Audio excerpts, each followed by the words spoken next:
Welcome back after the break on Talking Point. Yeah, before we went into the break, we talked about how steeped we all are in corruption. I mean, the general public, the politicians, the corporates, we all accept it for a fact.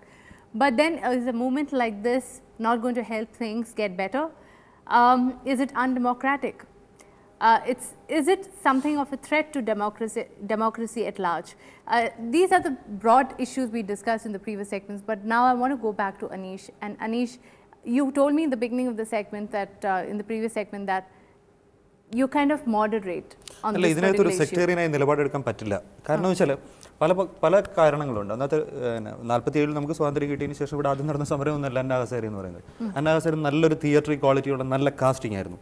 കഴിഞ്ഞ 1940 ശേഷമുള്ള ഇത്രയും വർഷങ്ങൾക്കിടയിൽ Indian political history കണ്ടിട്ടുള്ള ഏറ്റവും മനോഹരമായ political cast എന്ന് പറയുന്നത് അന്നാ ഹസാരെയായിരുന്നു. Indian middle ക്ലാസിൻ്റെ സെൻറ്റിമെൻറ്റ്സിന് മേലെ വെച്ചു കൊടുക്കാൻ പറ്റിയ മനോഹരമായ ഒരു പ്രൊഡക്റ്റ് ആയിരുന്നു അന്നാ ഹസാരെ എന്നുള്ളത് ഒരു സത്യം. പക്ഷേ എന്ന് കരുതി അന്നാ ഹസാരെ നടത്തിയ സമരം എന്ന് പറയുന്നത് പൂർണ്ണമായിട്ടും അതിനെ തള്ളിക്കളയുക എന്ന് പറയുന്നത് വേറെ പലതരത്തിലുള്ള ദോഷങ്ങൾ ചെയ്യുന്നു ഞാൻ വിശ്വസിക്കുന്നു.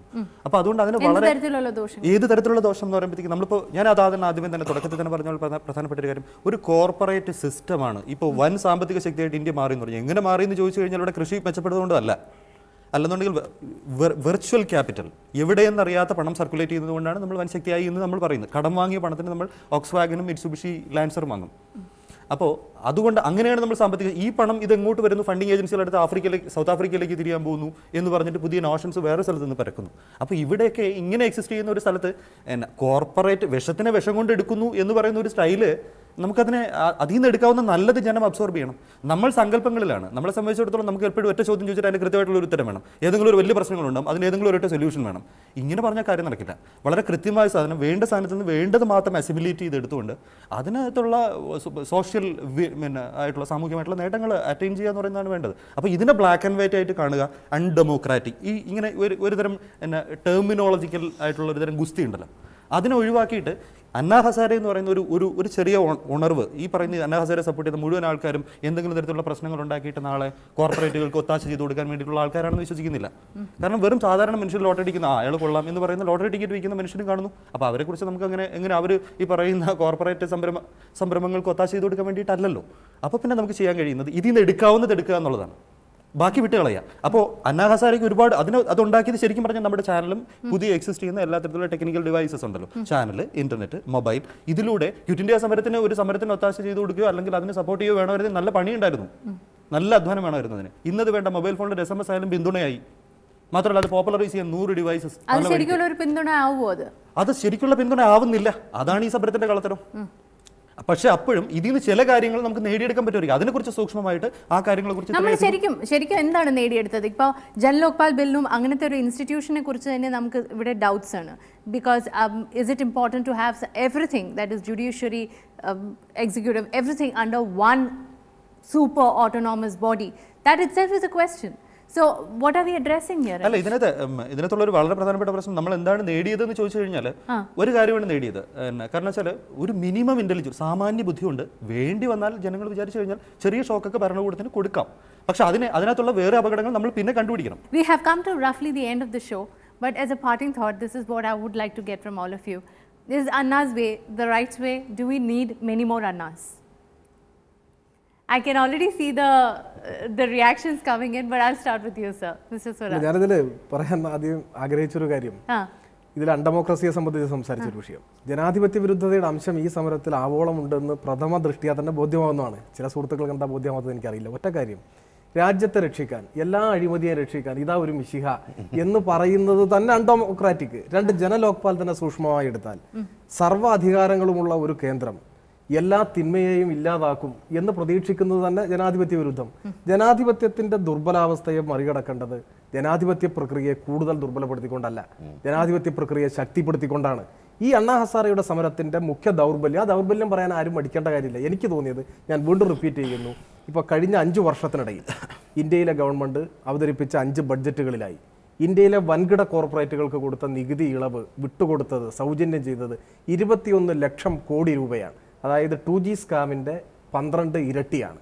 ഇതിൻ്റെ ഗുണഭോക്താക്കൾ കോർപ്പറേറ്റുകളാണ്, അവരാണ് കൊള്ളയടിക്കുന്നത്. അതിൻ്റെ വിലയായിട്ട് രാഷ്ട്രീയ നേതൃത്വത്തിനും പണം കൊടുക്കുന്നുണ്ടാവാം.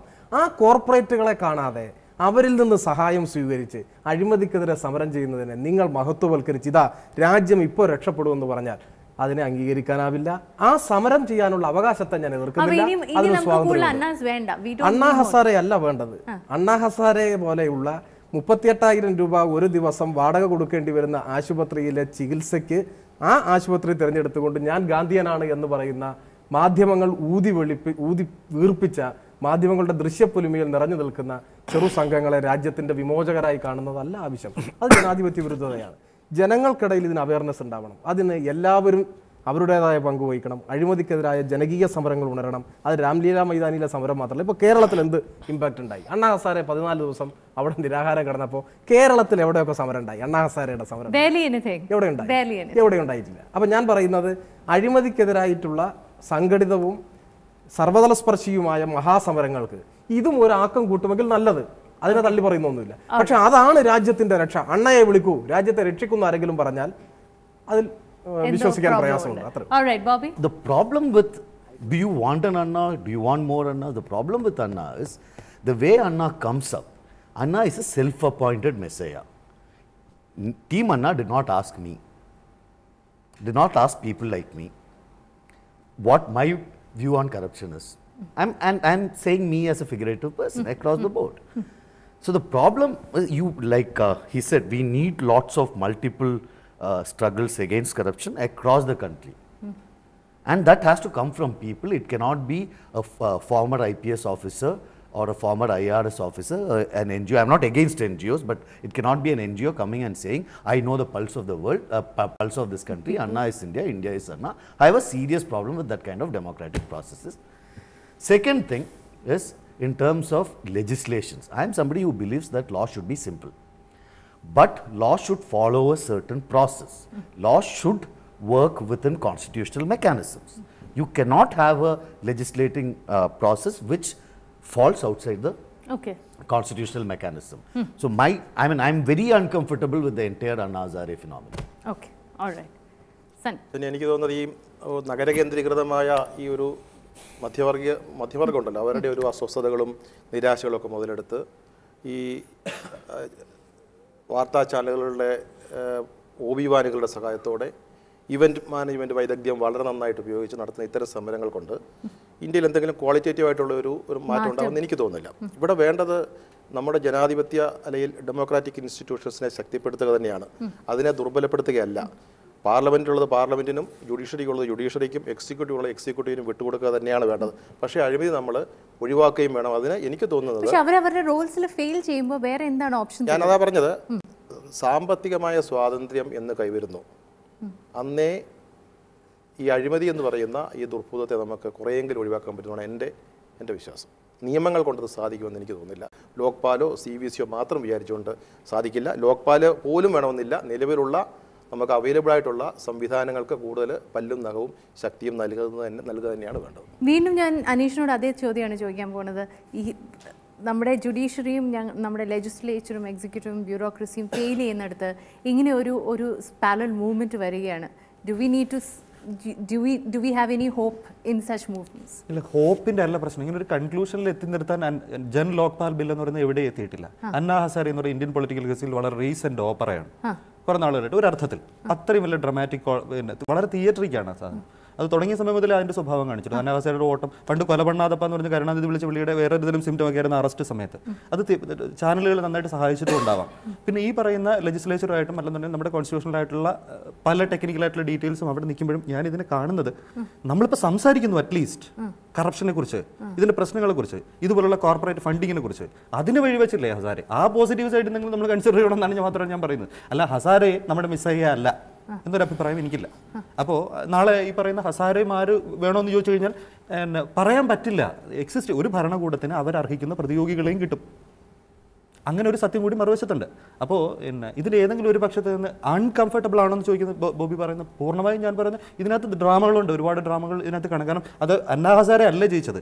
അന്നാ ഹസാരയ്ക്ക് വേണ്ടിയിട്ട് മാസ് മൊബിലൈസേഷൻ നടത്തിയ ആരാണോ അവരാണ് ശരിക്കും പറഞ്ഞാൽ ജയിച്ചത്. ഇത്തരം ഇന്റലക്ച്വൽ ഡിസ്കഷൻസിൽ പാർട്ടിസിപ്പേറ്റ് ചെയ്യുന്നതിന് പകരം അണ്ണാ ഹസാരയുടെ പ്രസ്ഥാനം കേരളത്തിൽ കെട്ടിപ്പടുത്തുകൊണ്ടിരിക്കുന്ന ആളാണ് ഞാൻ. അതിനുവേണ്ടി അണ്ണാ ഹസാരെ കേരളത്തിൽ വരുത്താനുള്ള സ്റ്റെപ്സ് എടുത്തുകൊണ്ടിരിക്കുകയാണ്. മേധാ പട്കറുമായിട്ട് കഴിഞ്ഞ ആഴ്ച സംസാരിച്ചു. വളരെ ഡീറ്റെയിൽഡ് ആയിട്ടുള്ള ഡിസ്കഷൻസ് നടന്നു. കേരളത്തിൽ ഈ പ്രസ്ഥാനം കെട്ടിപ്പടുക്കേണ്ടത് ആവശ്യമാണെന്ന് കരുതുന്ന ഞാൻ താരതമ്യേന നിശബ്ദത പാലിച്ചത് ഈ ഡിസ്കഷൻ വെറും ഒരു ഇൻ്റലക്ച്വൽ വെർബോസിറ്റിയാണ്. ഒരു ഇതിനെയൊന്നും മൈൻഡ് ചെയ്യാതെ കെട്ടിപ്പടുക്കുകയും സമരം ചെയ്യുകയും മുന്നോട്ട് പോവുകയും ചെയ്യണമെന്നുള്ള ദൃഢനിശ്ചയമുള്ളത് കൊണ്ടാണ് താരതമ്യേന നിശബ്ദത പാലിച്ച് അണ്ണാ ഹസാരയുടെ പ്രസ്ഥാനത്തിന് എന്തെല്ലാം വീക്ക്നെസ്സസ് ഉണ്ടായാലും എന്നെപ്പോലുള്ള ചെറുപ്പക്കാർക്ക്, എത്രയോ ചെറുപ്പക്കാർക്ക് ത്യാഗങ്ങൾ അനുഷ്ഠിക്കാനും കെട്ടിപ്പടുക്കാനും ഇന്ന് ഉള്ള പ്രസ്ഥാനം ഇത് തന്നെയാണെന്നുള്ള ഉറച്ച വിശ്വാസം കൊണ്ടാണ് This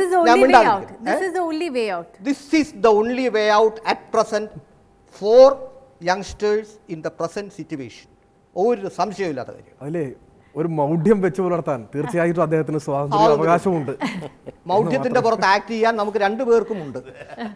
മൗഢ്യം ദീർഘകാലമായി നിലനിൽക്കുന്ന മൗഢ്യമായതുകൊണ്ട് അത് ശരിയാണെന്നും ഇപ്പൊ പൊന്തി വന്ന മൗഢ്യമായതുകൊണ്ട് അത് തെറ്റാണെന്നും ഉള്ള മൗഢ്യവും വേണ്ട.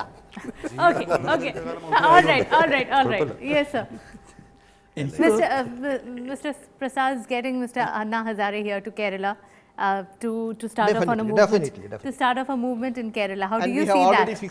കേരള സമൂഹത്തിൽ ഒരു ചലനം ആവശ്യമാണ്. അത് അണ്ണാ ഹസാരയെ കൊണ്ട് സാധിക്കുന്നുണ്ടോ എന്നുള്ളത് മറ്റൊരു കാര്യമാണ്.